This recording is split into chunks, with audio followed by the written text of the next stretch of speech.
오늘 히브리서 6장 13절로 20절의 말씀을 되돌려 약속을 기업으로 받는 자들에게 라는 제목으로 하나님의 말씀의 은혜를 나누도록 하겠습니다. 오늘 이 말씀을 통해서 힘겹게 살아가는 많은 성도님들에게 또 고난과 또 핍박 가운데 있는 이들에게 하나님의 큰 위로가 있기를 간절히 축복합니다. 저희 집에 막내 남자아이가 한 명이 있습니다. 좀 어린 아이인데요. 이 아이가 지금보다 더 어렸을 때 있었던 일입니다. 모든 아이들이 다 마찬가지겠지만 장난감을 보면 다들 좋아하지 않겠습니까?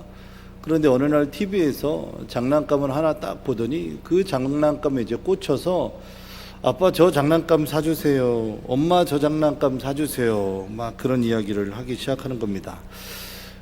대부분 이제 그런 일들이 발생하면 엄마 아빠들은 그 상황들을 좀 모면하기 위해서 어떻게 반응하냐면 그래 그럼 나중에 사줄게 라고 얘기합니다. 또는 엄마 아빠가 나중에 생일날 사줄게 라고 그렇게 대답을 하죠.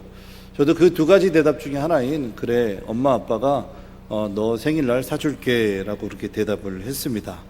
그리고는 이제 그 이야기를 듣고 난 이후에 아이들의 반응은 뭔가 약속을 받았다라는 그 느낌들이 들어서인지 이제 그때부터 저 장난감 사줘라고 질문하지 않고 뭐라고 이야기하냐면 엄마 아빠 내 생일은 언제야? 라고 이제 물어보기 시작을 하는 겁니다. 어린 아이들이지만 굉장히 이렇게 영특하죠. 그리고 나서 매일같이 이제 물어보는 겁니다. 엄마 아빠 오늘 내 생일이야? 엄마 아빠 내 생일은 대체 몇 월 며칠이야? 막 물어보기 시작하는 겁니다. 그러면은 몇 월 며칠이야? 라고 대답을 합니다. 그러면 그 다음날 또 뭐라고 질문하냐면 엄마 아빠 오늘 내 생일 아니야? 라고 물어보는 겁니다. 이제 자꾸 이제 그런 질문들이 이제 다가오니까 엄마 아빠는 약간의 이 코너로 몰리는 듯한 느낌이 드는 거죠. 이제 그때부터 이제 인터넷을 뒤지기 시작하는 겁니다. 아이가 원하는 그 장난감이 대체 어느 정도 하려는지 어느 정도의 금액일지 그러던 중에 그 장난감이 굉장히 저렴하게 나왔다라는 그 내용을 알게 되고 그 장난감을 샀지요. 그리고는 새벽기도 마치고 아이가 일어날 쯤에 그 장난감을 이제 아이에게 딱 전달했는데 그 장난감을 받자마자 아이의 반응은 뭐였냐면 와, 내 생일이다 라고 얘기하면서 그 장난감을 기쁘게 받는 겁니다.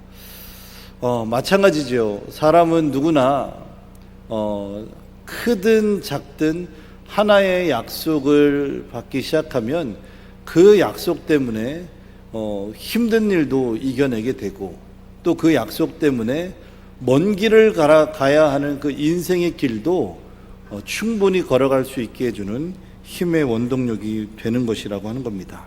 우리는 이것을 비단 한 단어로 우린 약속이라고 이야기하죠. 오늘 우리가 읽은 히브리서 6장 13절로 20절의 말씀의 가장 중요한 핵심을 이야기하자고 한다면 하나님은 우리에게 어느 순간에도 어떤 상황에서도 핍박과 고난과 우리의 마음들이 충분히 바뀌어질 수 있는 그런 상황에서도 약속하시는 하나님이시다라고 하는 것을 아주 명확하게 드러내주는 본문이 우리가 읽은 히브리서의 말씀입니다.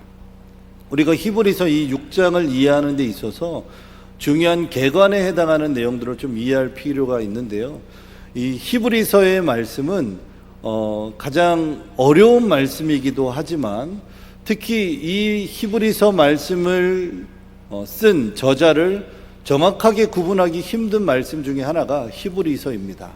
가령 마태복음과 마가복음들은 마태가 기록했다, 마가가 기록했다, 누가가 기록했다, 요한이 기록했다 이렇게 명확하게 우리가 알 수 있는 단서, 그리고 그 성경의 기록자의 어떤 직업군을 통해서 그 원어에 나오는 어떤 문체들을 명확하게 볼 수 있죠. 가령 누가복음과 사도행전에는 이 누가 자체가 누가복음을 기록한 기록자가 의사였기 때문에 그런 의사적인 표현인 치유하다 또는 치료하다라는 그런 원어적 표현이 이 원어 성경 곳곳에 많이 묻어나 있지만 히브리서 말씀은 그런 명확한 저자들의 어떤 의도나 저작자들을 확인하기 어렵습니다. 그러다 보니까 신학자들에 의하면 히브리서 말씀을 아볼로가 썼나 아니면 바나바가 썼나 또는 바울이 썼나 아니면 빌립이 썼나 또는 브리스길라가 썼나라는 다양한 어떤 신학자들의 견해가 있는 말씀이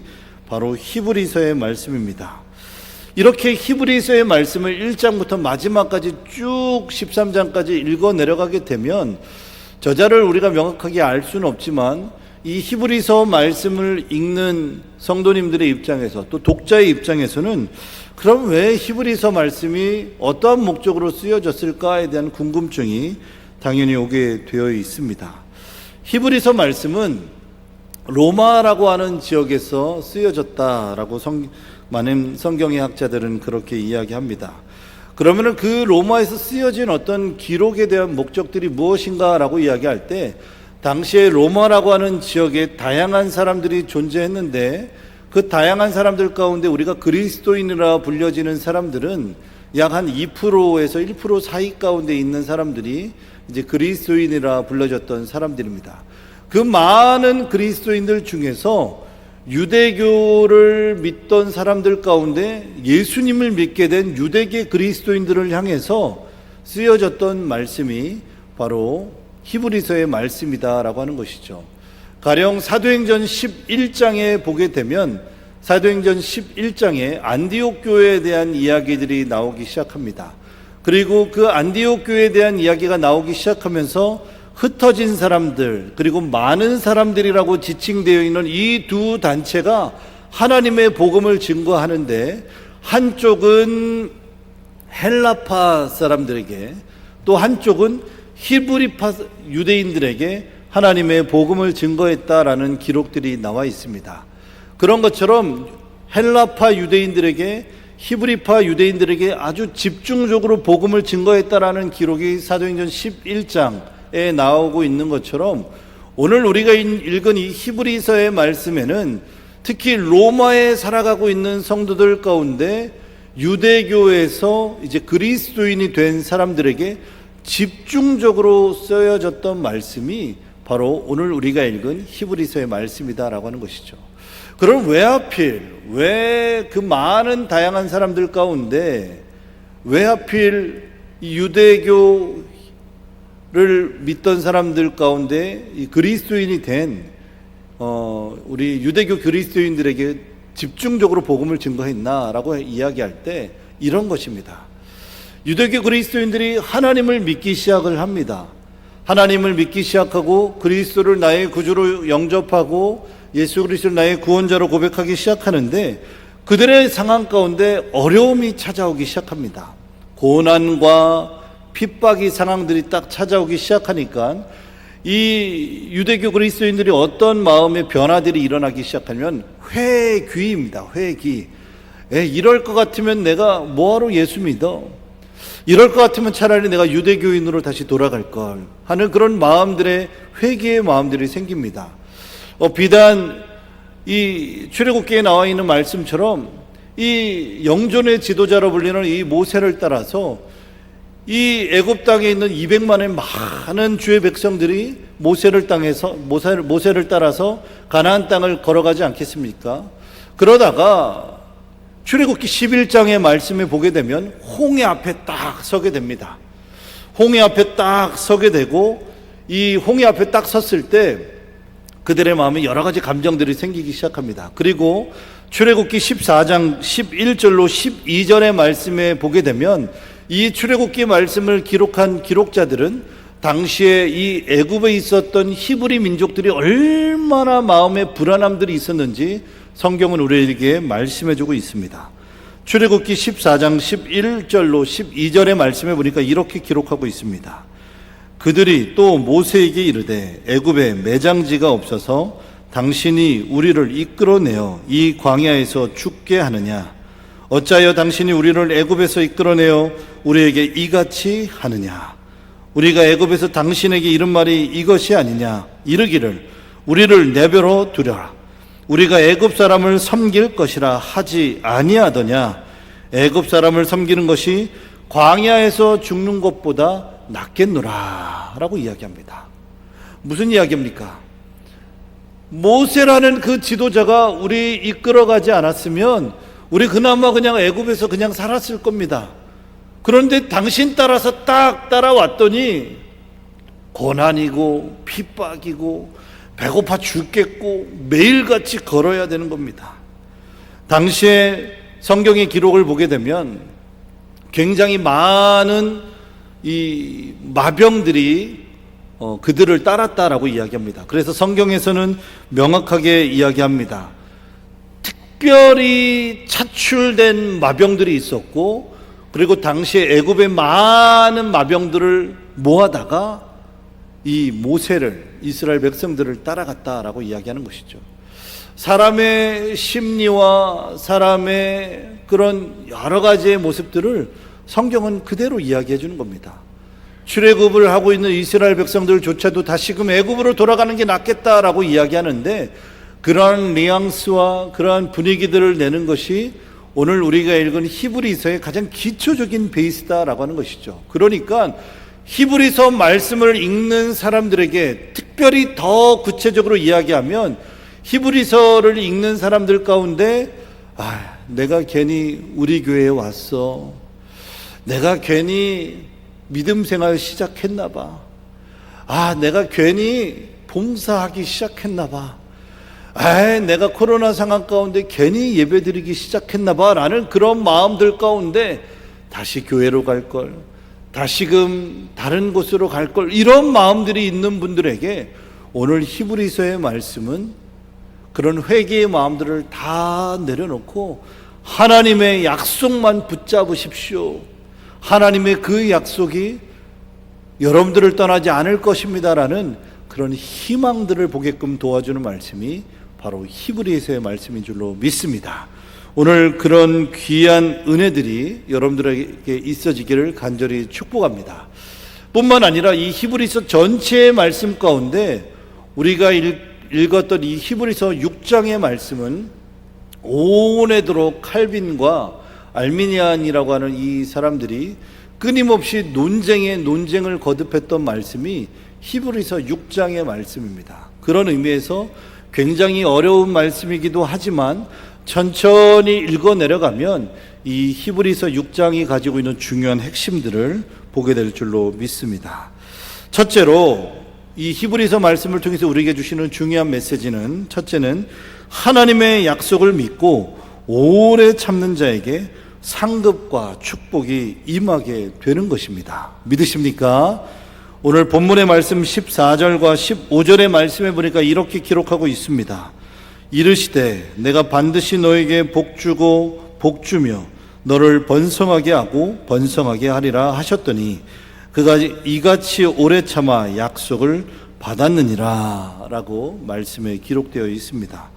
여러분, 오래 참는다라고 하는 것은 무엇입니까? 저도 개인적으로 찜질방을 참 좋아하지만 찜질방 안 가지 참 오래됐습니다. 찜질방 가서 뜨거운 숯가마에 들어가서 짬을 쭉 뺄 때까지 한 자리에 오래도록 앉아있는 게 오래 참다라고 하는 것입니까? 아니죠. 뿐만 아니라 사랑하는 가족들을 만나기로 했고 그 사랑하는 가족들을 어느 식당에서 만나기로 해서 기다리고 있는데 그렇게 오래도록 기다리는 것을 우리는 기다린다, 오래 참는다라고 이야기하지 않죠. 적어도 우리가 읽은 이 성경에서 오래 참는다라고 이야기하는 것은 바로 이런 것일 것입니다. 고난과 핍박의 역경 속에서도 오로지 잠잠히 하나님 앞에 믿음의 절개를 다해서 하나님의 은혜를 참고 기다리는 행위들을 일컬어서 우리는 오래 참는다라고 이야기하는 것입니다.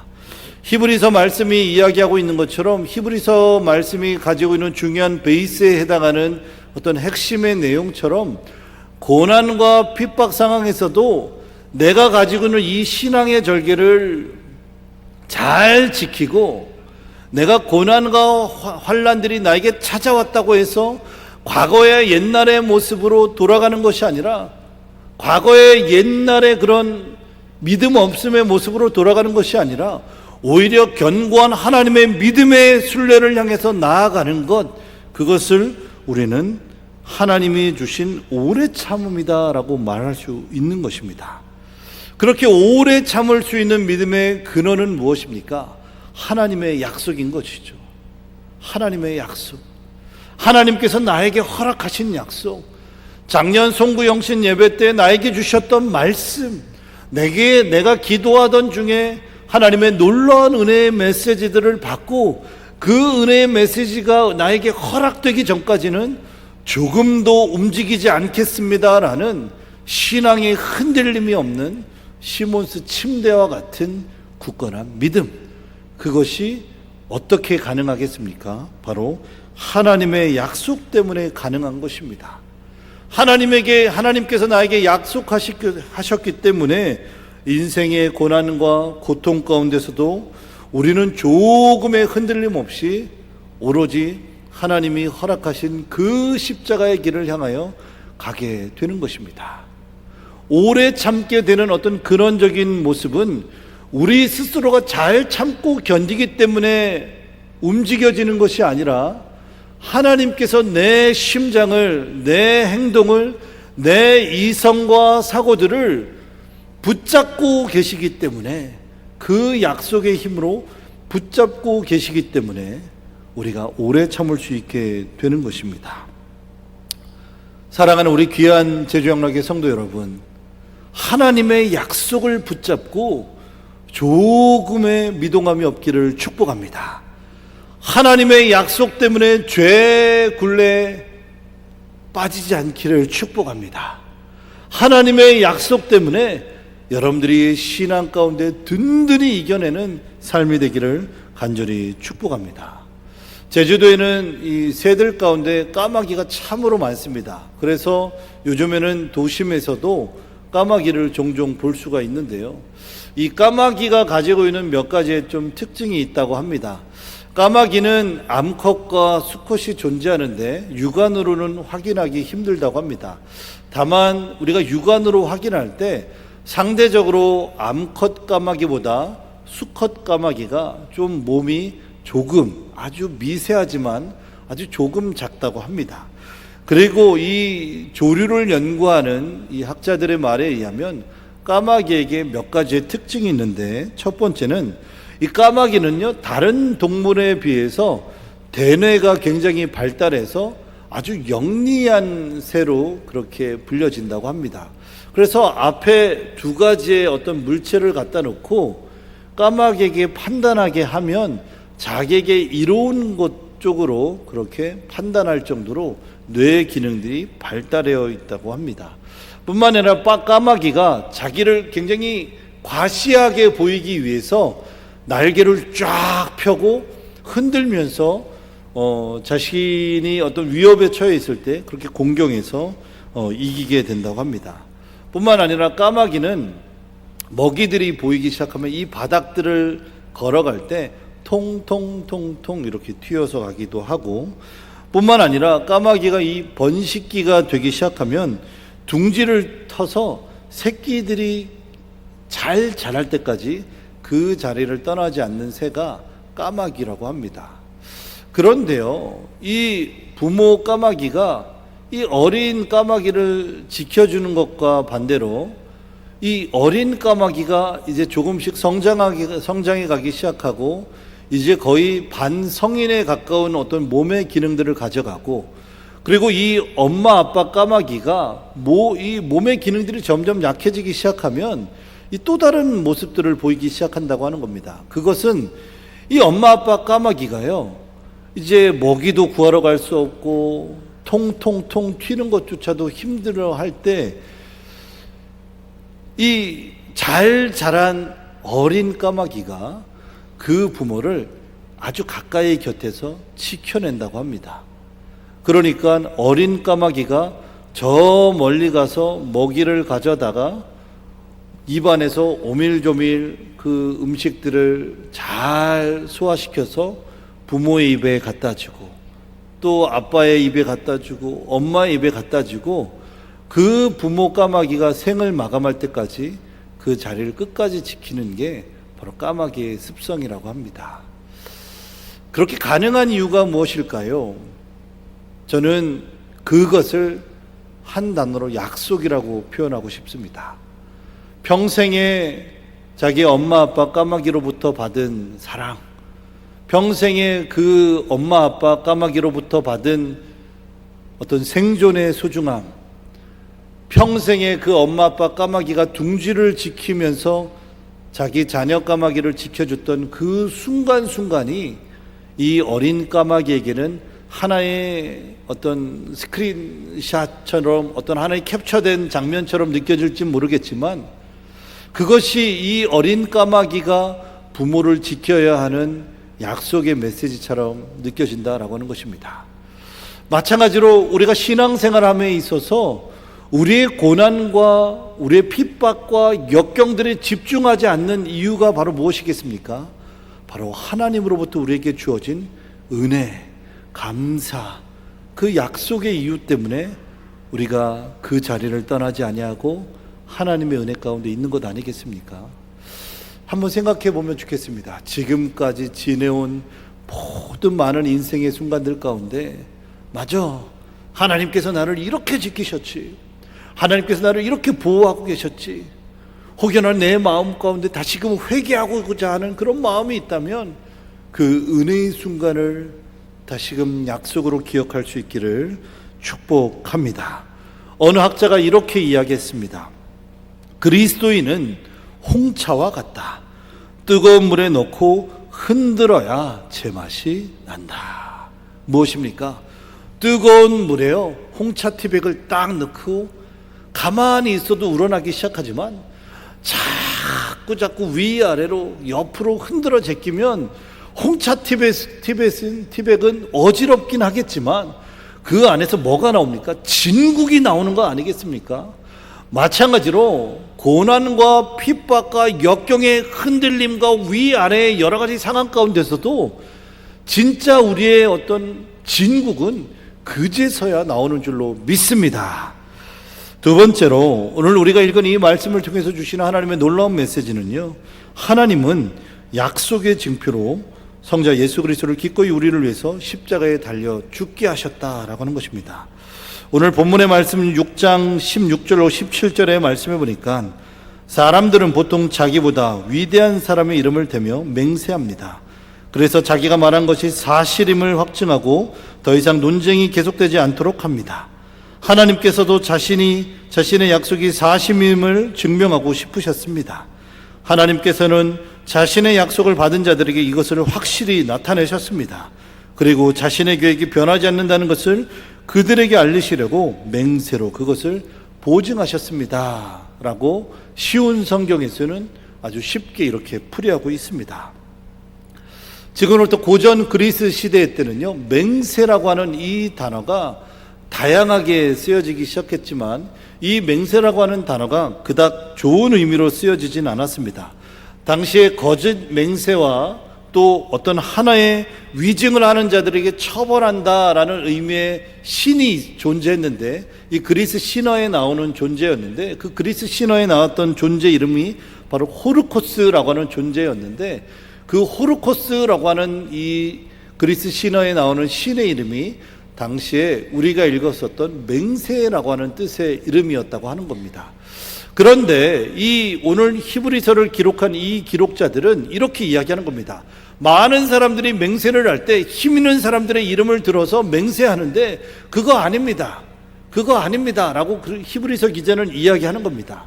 그런데 히브리서 기자가 이어서 17절의 말씀에서 이야기하는 것은 하나님은 자신의 계획이 변하지 않는다는 것을 그들에게 알리시려고 맹세로 그것을 보증하셨다라고 이야기하는데, 그 맹세로 보증하셨다라고 하는 것은 바로 무엇입니까?